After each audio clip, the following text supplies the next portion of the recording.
Nah, Oke, sulsel memilih sekarang di- apa yang terjadi? di Sulsel memilih ada yang menarik ini karena Pak JK salah satu tokoh atau bapak bangsa dari Sulawesi Selatan eh, duduk semeja dengan calon presiden RI Anies Baswedan. Iya, iya, iya, Dan iya. ini yang menjadi penarik di apa namanya di beberapa media Warung-warung kopi. sosial, ya di warung kopi juga dibahas. Dan memang kedekatan Anies dan apa namanya dan Yusuf Kalla ini sudah lama. Nah menariknya lagi SBY Ketua Majelis Tinggi Partai Demokrat sekaligus juga mantan Presiden RI Iya. duduk bersama, kemudian ada juga PKS. Hmm. Nah, ada juga Surya Paloh. Nah, banyak sih memprediksi bahwa ini akan menjadi koalisi ke depan.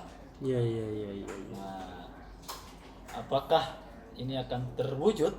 Dan ini nih adalah kejadian yang berulang. Jadi sebulan lalu juga mereka duduk bersama juga.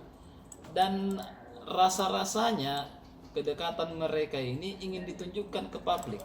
Iya, iya, iya. Jadi ini yang menjadi salah satu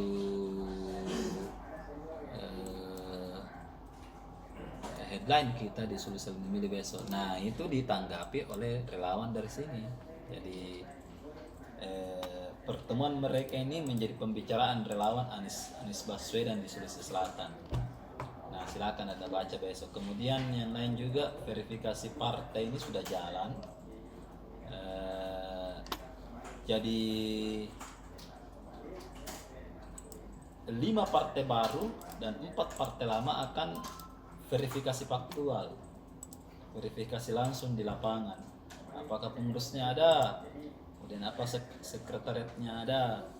Nah, berbeda dengan 10 partai parlemen yang tidak akan ikut verifikasi karena amanat undang-undang partai parlemen itu hanya sampai di verifikasi administratif.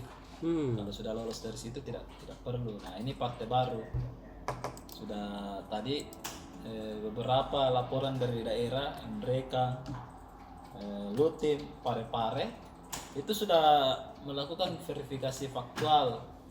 Jadi KPU Komisi Pemilihan Umum sudah melakukan verifikasi faktual.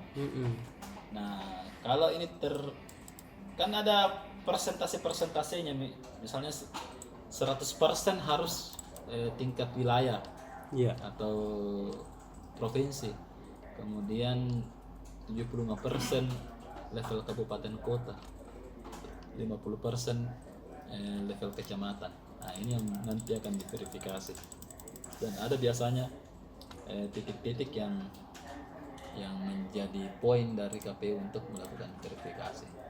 Nah kalau misalnya 9 partai non parlemen ini lolos, maka kemungkinan besar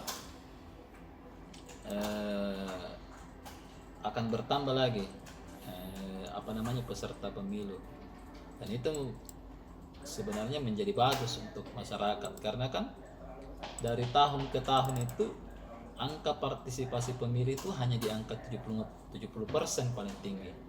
Nah kita harapkan adanya partai-partai baru ini, partai yang menonjolkan yang baru ini pecahannya PKS, Gelora. Kemudian ada juga partai buruh, Pak.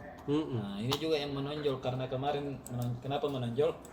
Karena dia menempatkan diri sebagai oposisi terhadap kebijakan pemerintah termasuk juga Omnibus Law. Nah, jadi partai yang memperjuangkan penolakan Omnibus Law ini yang sangat getol itu hanya partai buruh kalau kita lihat. Nah, dan memang mereka kan rata-rata turun ke jalan untuk demonstrasi. Nah ini yang penting juga.